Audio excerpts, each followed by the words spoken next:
spend some time in everybody's department, behind your desks, or maybe helping to change light bulbs, or do something just to spend a little bit of time in each one of your shoes, that way to get to know you. My door will be open. I know yesterday somebody was shocked that Harry and I were in the director's office and the door was open. I heard a few comments about that. That I think will be an unusual circumstance too.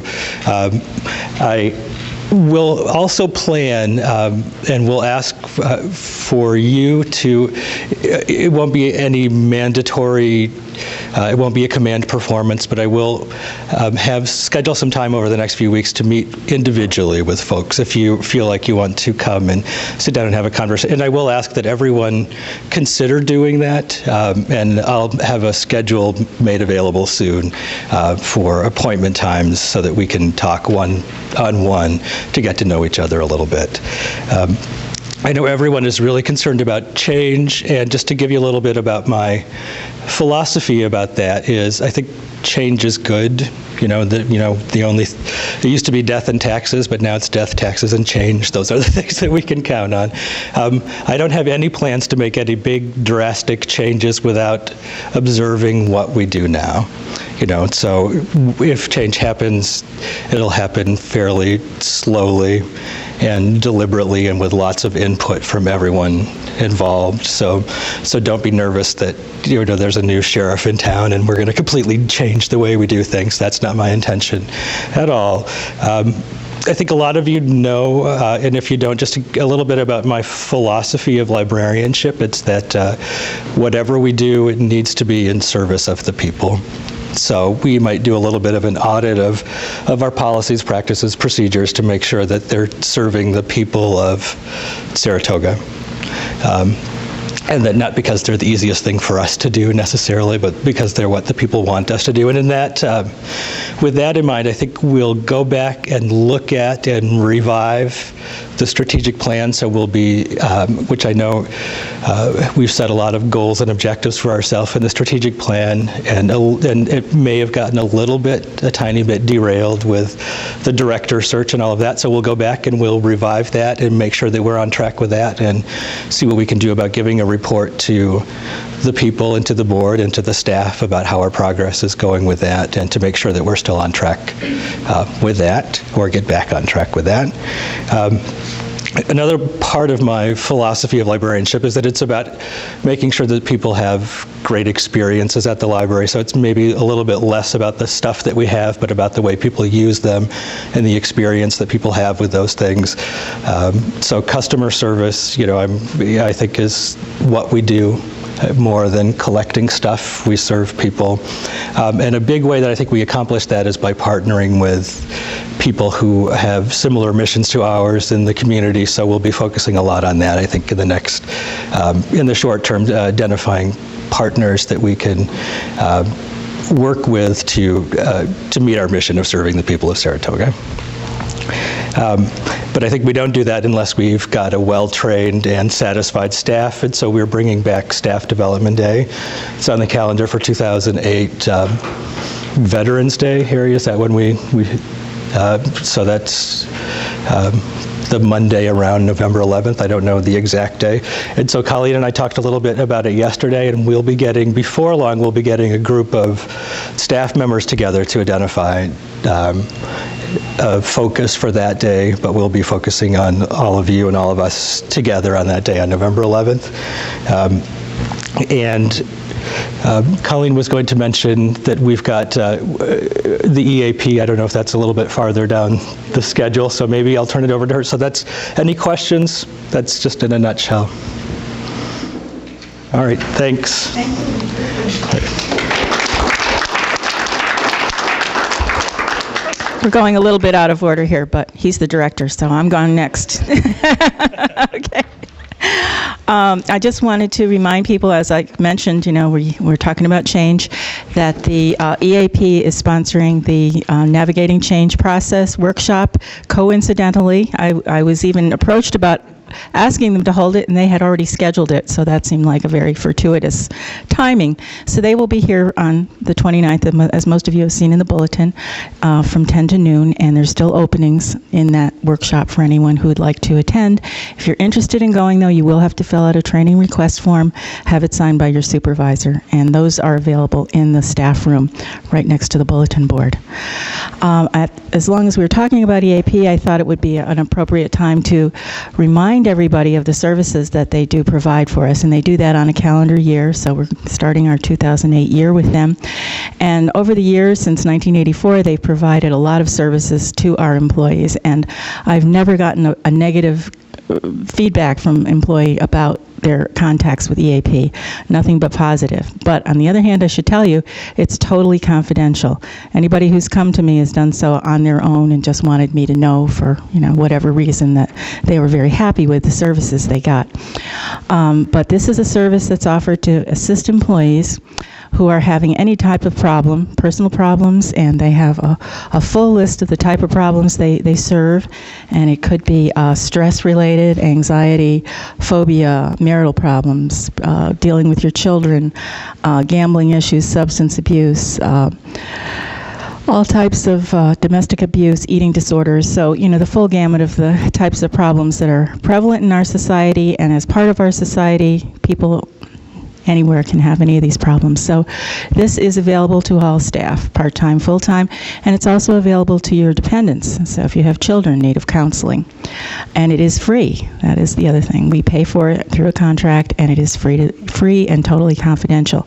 So I want to encourage staff once again and to take advantage of it. We want you to take advantage of it. We want to get our money's worth. They gave me these little cards that you can carry in your wallet. Has the phone number, hotline, they call it. I'm going to pass those out and hold on to those.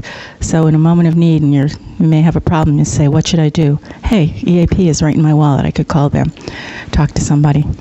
So that's my EAP presentation, and I'm going to turn it over to our department heads now, who are going to be giving us a brief report on what's happening in each of the departments.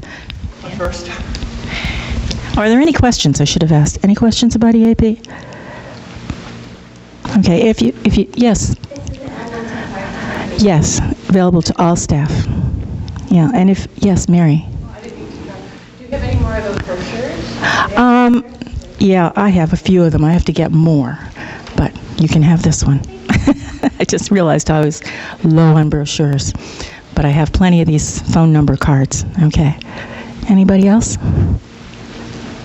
Okay. So over to you, Dan. Thank you. Thanks. I'll just be a minute talking a little bit about adult services. I produce a report for the board once a month. The attempt is to let the board know the accomplishments of the department, and I usually have it split up into programs, what happens at the desk, and collection development. And in a nutshell, that's adult services. The services at the desk, at the information desk and the reference desk, are a big part of what we do. And what we've instituted recently, which everybody has seen, is roving reference service. That's something that came out of the long-range plan and something we've been reading a lot about in library literature, hearing about it, programs, etc. We undertook it with we undertook it a little cautiously. We're doing it still a little cautiously, kind of monitoring how it's going. I'm a little nervous about not wanting the public to feel like they're being accosted as they walk in the door, like you sometimes feel at a store. So we're sort of doing it and checking out to see how it's going. My own experience with it is that the majority of people say to me they do not want my help. And maybe that's because, I don't know if it's me or what, other people have better luck than I do. People that are sweeter and better looking and younger and things of that nature. But, sure, something like that. But the statistics overall that I gave to the board show that a little less than half of the people that are approached do want the help. And the real point is to be providing the service where the people are rather than waiting at the desks. One of the problems that we see is as we're using the computer for ordering books or looking up information, that the people in the library feel that they shouldn't approach us. They feel that we're too busy and that they don't want to disturb us. So the idea is if we're out there in the stacks walking around, maybe asking, maybe just being available, that we'll have better luck with people saying, excuse me, could you help me find this book, or et cetera. And that has happened. So it's a limited success at this point, I would say. I usually pass along sample questions to the board, and I try to pick questions that illustrate the difficulty that we're often faced with at these desks. A question such as, how many books can I check out if I don't live in Saratoga Springs? Which is one of those things of, well, it's not based on where you live necessarily if you're upstairs and asking that question. It's based on how many books you can check out, things of that nature. Is there a paper shredder for public use? Where is the unemployment office in town? Anybody know the answer to that one? There isn't one, is the answer to that one. Et cetera, et cetera. So I do that. Circulation figures.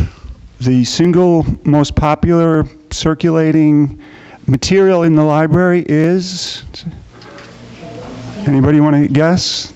Children's? Well, this is just adult, but it's actually fiction. As a single subset, fiction is the highest circulating thing that we have here at the library. Well, actually, I'm wrong. DVDs are now past fiction. Yes, that's right. DVDs last year in December we did 5,754. DVDs this year in December did 5,982. Most of the statistics for December show that we're down a little bit from last year, and I would speculate that it has to do with the day we were closed, but I'm not really sure. They're about on track. We're ordering a lot of books right now. We're reviewing the lists of best books for the year. We're going to be looking at the ALA notable books that Ike was involved in recently. We go through these lists at the end of the year to make sure we didn't miss the best books in different categories. That's happening now. Programs. Programs are year-round. We just finished up the music programs, which were a big success. The Hyperion Quartet was here. Whippersnappers had over 100 people here in this room. Gershwin program was very popular, more popular than we wanted, you could say, in that we couldn't fit everybody in the room. So, programs are a challenge that way. Sometimes it's 3 people sitting here. Other times you can't fit everybody in the room. So that's one of the challenges there. We're planning Black History Month film series that Kathy's working on right now. We're looking at other history programs to coordinate with the Children's Room for March. Tax prep is happening. Lots of programs are always underway and being discussed. The spring newsletter is going to start getting going soon. Is Laura here? She'll be happy to hear that. We'll be asking her for stuff soon. And I think that would be my wrap-up of adult services at this time. Thank you. Ms. Hunter? Microphone. Can you all hear me without the microphone? Yes. Thank you. You want it? Is it better for the video? Yeah. Suffer like everybody else. I have to suffer like everyone else. Okay. What I'd like to do, if we continue this, where the department heads do presentations in our every other month meeting, is use this as a time to communicate to you what we are doing in circulation. So if you have questions after today or ideas, or if our department has suggestions about what you would like me to speak on, please consider that, because we'd like to increase communication so that we have some idea and we're not so separated by floors. So I wanted to sort of recap this year. If you can think back to October, we had a very smooth transition from one version of Polaris to another. We seem to have adapted to it all. The public likes the new features in the pack. I think the staff did a beautiful job of just learning on the go. We had some training sessions, but things worked out pretty well. One of the other things we did this year was to decrease the number of days that patrons have to pick up their holds. It went from 11 days down to 8 days. And that was kind of anticlimactic. We didn't really get much negative feedback about that at all. One person? Thank you. That's great. One person. Or they weren't. They're so mad they didn't come back and they're not talking to us anymore. We also have seen a real increase in the number of notices we're sending out via email. We have print notices we print out every weekday morning, and also email notices that go out at 5 o'clock in the morning. And they're email notices for holds, for overdues, and for bills. And that's rung up to about 90 every weekday that are sent out via email, opposed to maybe 30, 35, 40 in print. So people are taking to email notices in a big way. And something that we plan to institute this year, I think, will be almost overdue email notices, so that patrons will get, depending 2 or 3 days, maybe 3 or 4 days before their items become overdue, they'll get an email notice saying, this is almost overdue. Remember, if you don't want to incur fines, or call us to renew, or go online to renew. So we can't do that in print, but we can do it in email. So with our quantity of people who are using email notices, I think that they'll appreciate it. From what I hear and read on the public library list, patrons really love it. And they don't feel as if there's a disparity between the people who use email and the people who do not use email. So that'll be new this next year. During the summer, and with our new, well, it's a year-old policy of registering everybody for computer sign-up, we had some really interesting registrations. Linda Morzillo put this together for me. We did 5,322 new registrations in '07. And some of the interesting locations these people were from are Chile, Moldova. Do we all know where Moldova is? The Isle, do you? Part of where Romania is. I'm impressed. Good. How about the Isle of Man? The Isle of Man? Nobody? Okay. Which side? How about Belarus? Okay. All right. So those are some, and those were just a few, and we had a whole long list of really interesting locations for new patrons. And I'd like to invite you, if any of you have relatives in these states, Alabama, Nebraska, Hawaii, North Dakota, Idaho, Wyoming or Mississippi. Anybody have relatives in those states?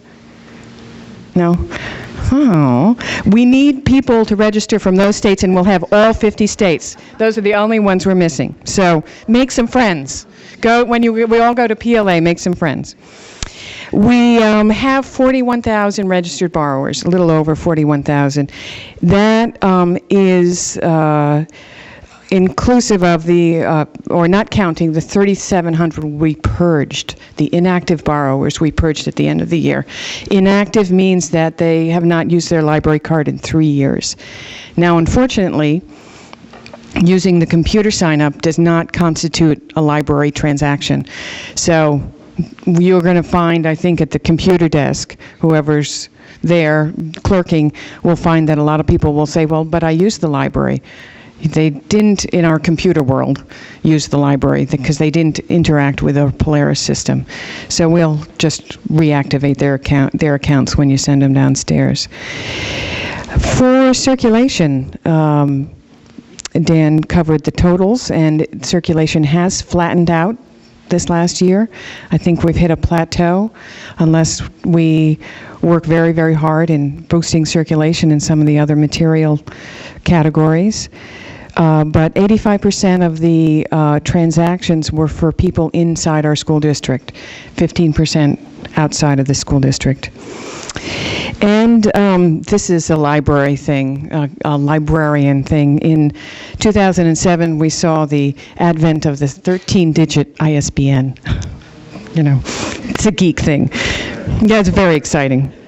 But people, it was almost like Y2K. Oh my God, 10 digits to 13 digits, this is a big deal. And in technical services, we added over 14,000 items last year and withdrew almost 12,000. We did a major weeding project in nonfiction, fiction, and Jim has started doing weeding in the children's room. So we shipped out a lot of items. Most of them, some of them went to the book bag. A lot of them were shipped to a vendor who sells them either on eBay or donates them to other libraries. Better World Books is our new company that we're contracting with to do that. So they don't go into the landfill. They get reused out there in the bigger library world. And in 2008, the new things that we're going to be bringing to our patrons are a new library card design, which will include the standard little library card size plus a keychain. So we're designing that to match our new webpage launch, and that will be coming in this spring, probably next month or so. They'll all be pre-printed with a barcode, so no more barcode sticking at the desk. And I think you'll like them. They're really beautiful. And we'll be launching a serials module, which is part of Polaris. It's something we've had in our package. None of the libraries have used it yet. Our hope is that it will give us a better handle on managing the day-to-day. Did we get this issue? Did it come in? Is our distributor living up to their end of the contract? All sorts of things. Is this a memorial? Who gave it? Who paid the money for this certain subscription? The big plus for patrons is they'll be able to place holds on individual items. So if they want the latest issue of Fortune magazine, they can place a hold on it. When it comes off the new rack, check the item in and their hold up will come up automatically. And you'll also be able to see live what we have, what's lost, what's damaged, what's checked out, what should be here on the shelf. So I think patrons will like that. It might take them a while to find it, and we'll have to promote it, but I think it'll be a big plus. So there we go. Any questions? Thank you for my learning curve is kind of steep here.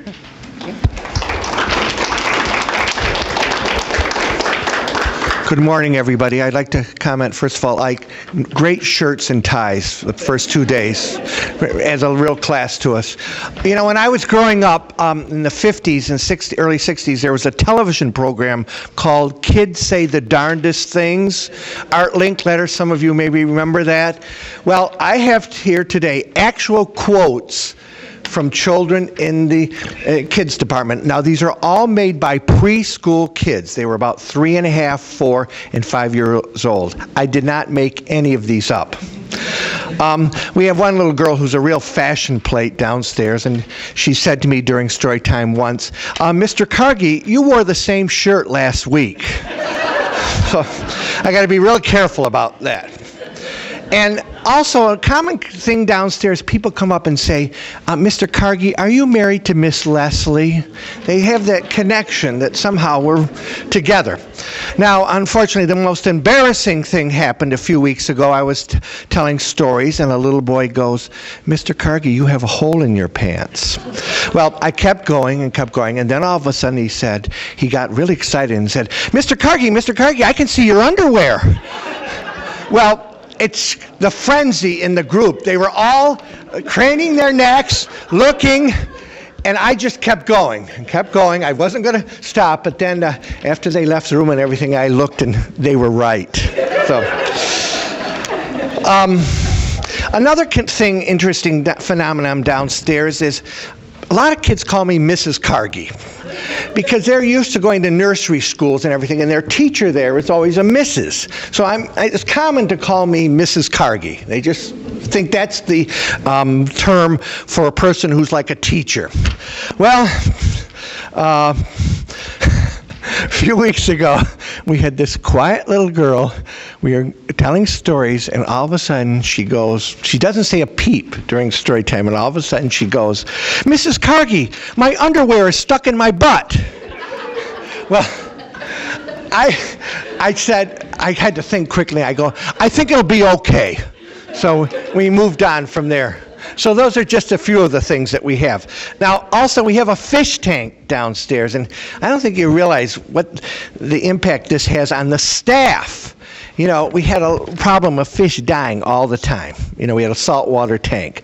So finally we started, and they all got names, all these fish. So it became extremely personal when anyone, you know, any fish died and so forth. I mean, I was almost ready to get in touch with EAP to see if they could do grief counseling. So then we got a whole bunch of new freshwater fish, and a staff member came up to me and said, "Jim, can we name them?" I go, "Well, we went through this trauma before, but that's okay." So here's the names of the fish. We have Felix and Spike. Those are clown loaches. No, excuse me, Felix and Spike. Then we have Clarabelle and Ronald. There are clown loaches, you know, after a clown. Then we have 4 parrotfish, Joe, Meg, Beth, and Amy from Little Women. And immediately, one of the fish we thought was not doing too good, and it's still alive, but we're not sure. So they said that was Beth, because I guess in the story, Beth is the only one who died in Little Women. So you can see what goes on. People get so involved in these fish, and it's not the kids, it's the staff. Okay, now the boring part, statistics. We have 74,000 items downstairs, and that's actually 34% of the total library collection, 34%. But we circulated 257,000 last year, which was 39% of the total library circulation. So we're a little bit ahead of what we own. Now, December, of course, is our slowest month. I mean, Christmas just overwhelms everybody. Nobody comes in during December. It's, you know, it's kind of depressing to see all those books and everything coming back and just sitting on carts. Now, our busiest month is what? No, Children's Department, busiest month.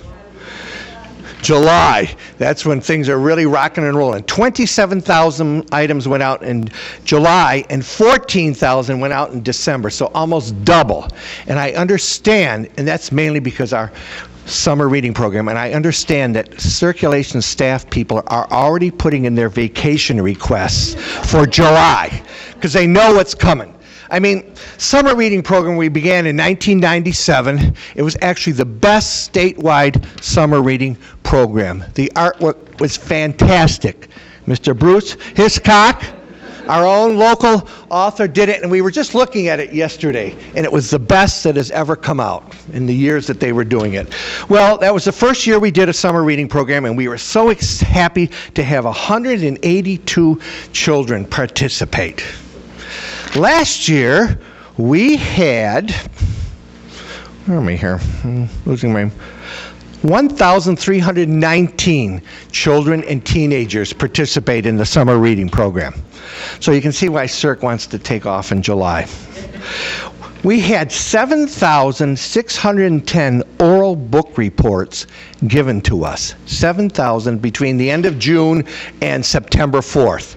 Now, we couldn't have done it without our book buddies. These are teenagers, junior, senior high kids who Laura Clark has recruited. We had over 100 teenagers listening to reports last year and giving the prizes. And another unsung hero of this program is our school librarians. We have a wonderful relationship with them. I bring all the prizes to them in May and June, and they just talk this program up to every single elementary school kid, either in the private school or the public school. And they get just as excited as the kids when we bring the prizes to them. They have to open the bag and look through to see what we're giving away. So they have really sold this program to the kids, and that's why they all come in, because they listen to their school librarians to really push it. Okay, thank you very much.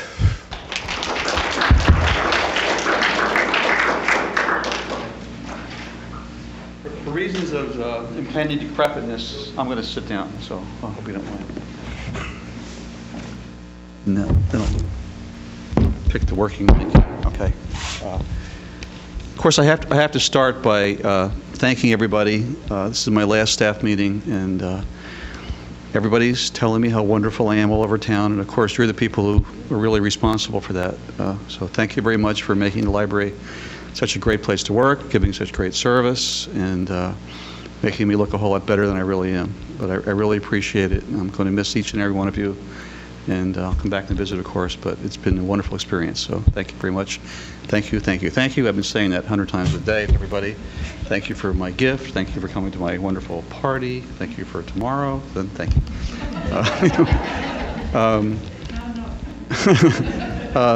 Jim's What Kids Say thing reminded me of a story that I probably repeat too much, but I probably haven't burdened you with all of you with this. But once I got in the elevator, and it was a little bit crowded, and there was a little girl there, and it took a while for the elevator to get going. So she, without looking at me, she said, if some people would lose some weight, this elevator would go a lot faster. So then, in a uncustomer service friendly way, when we got to the second floor, her mother was apologizing to me profusely. So I said, well, how do you know she was talking about me? Which brought a look of shock to her face that made me feel a little embarrassed. But I'm on the agenda to talk about library policy and checking out materials. And I feel a little bad about that because I don't want to end with a finger-wagging feeling. So I'd like you to consider this a gentle reminder. Now, Ike mentioned, and I really admire the way he put it, that we're here to serve our customers. We put our customers first. That's the most important thing we do. And I don't think anybody here could disagree with that. But I do know that as time goes on, you don't necessarily think about the implications of everything that happens and how that affects our customers. I'm cleaning out my office. I found a recorded book behind a file cabinet that has been there probably since a week after we moved to the new library. I found another book in a bottom drawer that's probably been there almost as long. When I'm saying these things to you, I'm thinking of it personally as much as telling you things. But if you really think about what it means to try and put the customers first, all sorts of things don't immediately come to mind. It's one of the reasons, of course, I ask you all to try and someplace else to park. I know how hard that is, but that's one of the implications of that.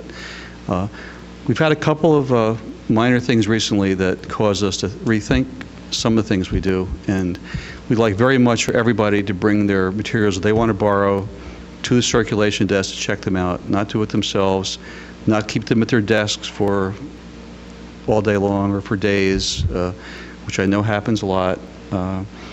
And it really helps us to keep track of things if you would all cooperate with that. Because we're library employees, no matter what happens, we're going to have better access to library services than anybody. We're here almost every day. We have the benefit of not having any fines, and I just like you to once in a while remember why we're here, who we're serving, and the best thing we do for ourselves, if you want to be selfish about it, is to do a fantastic job.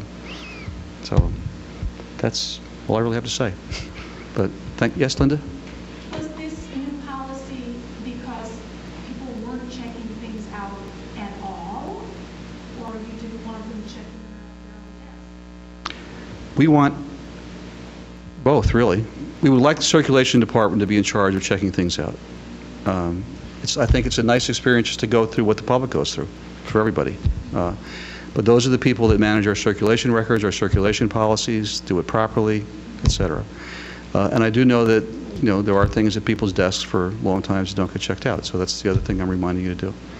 And it's not, I'm not pointing fingers. I'm not asking you to look around and see what other people are doing. I'm just asking you to think about what serves our public the best in everything you do.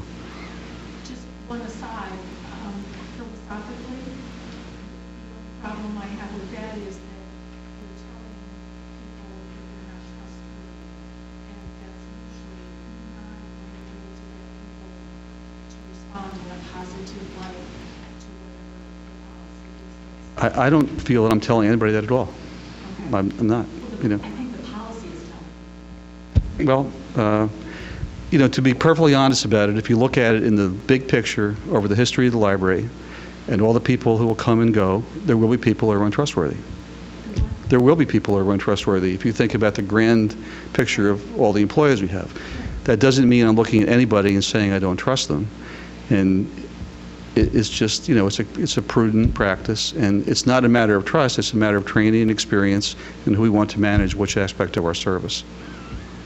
So I'm sorry that you look at it that way, but that's not really my intent. Sure, okay. Okay. I know you could probably think of a million questions to ask me, which is okay, but I want to personally welcome Mike to the staff. Thank you once more. And any questions for me that you'd like to put out? So, what am I going to do? I'm going to sit up in the library and go to sleep and yell at anybody who tries to kick me out. Okay. Thank you very much. Okay.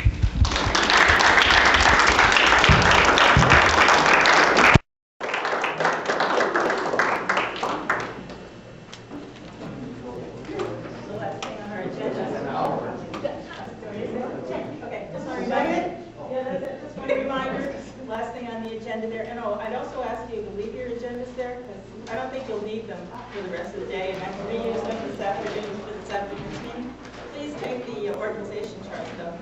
The reminder is, Terry's last day is tomorrow, and as we always do, the last day, we're having a potluck in the staff room.